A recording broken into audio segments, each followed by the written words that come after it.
মুখ্যমন্ত্রী যোগী আদিত্যনাথের নেতৃত্বে উত্তরপ্রদেশে প্রযুক্তি নির্ভর শিল্প ও কৃষি দুক্ষেত্রেই এক নীরব বিপ্লব শুরু হয়েছে।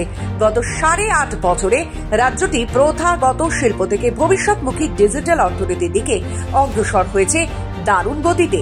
ইলেকট্রনিক্স কম্পোনেন্ট ম্যানুফ্যাকচারিং নীতি 2025 এবং সেমিকন্ডাক্টর নীতি 2024 চালুর পর বিশ্বজুড়ে বিনিয়োগকারীরা দ্রুত ও স্বচ্ছ প্রক্রিয়ায় ব্যবসা করার সুযোগ পাচ্ছেন।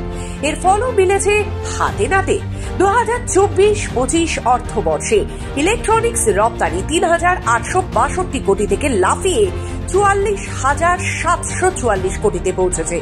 আইটি রপ্তানিতেও একই ছবি, 55,711 কোটি থেকে বেড়ে হয়েছে 82,055 কোটি টাকা। দেশের মোট মোবাইল উৎপাদনের অর্ধেকেরও বেশি এখন হয় উত্তরপ্রদেশে, যা মেক ইন ইন্ডিয়াকে আরো শক্ত ভিত দিয়েছে। উন্নত আইন শৃঙ্খলা, কম লজিস্টিক খরচ ও প্রযুক্তি সচেতন কর্মী বাহিনী রাজ্যটিকে বিশ্বজুড়ে উচ্চ আস্থার কেন্দ্র বানাচ্ছে। এর ফলে তরুণদের জন্য নতুন চাকরির দরজাও খুলছে, বিশেষত আইটি ও সেমিকন্ডাক্টর খাতে। শিল্পের পাশাপাশি কৃষি ক্ষেত্রেও এসেছে বড় পরিবর্তন। এআই চালিত ড্রোন, স্মার্ট সেচ এবং ডিজিটাল প্ল্যাটফর্ম কৃষকদের চাষে এনে দিয়েছে বৈজ্ঞানিক দৃষ্টিভঙ্গি। এতে ফসলের উৎপাদন যেমন বেড়েছে তেমনি কমেছে ক্ষতি।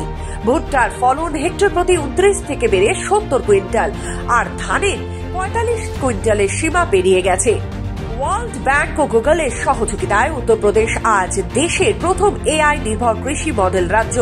ই-নামের মাধ্যমে কৃষকেরা সহজে বাজার, ঋণ, বীমা ও ভর্তুকির সুযোগ পাচ্ছেন। প্রযুক্তি চালিত এই রূপান্তর উত্তরপ্রদেশকে দেশের আর্থিক উন্নয়নের অন্যতম প্রধান চালিকা শক্তি হিসেবে প্রতিষ্ঠিত করেছে। ব্যুরো রিপোর্ট, খবর বাংলা।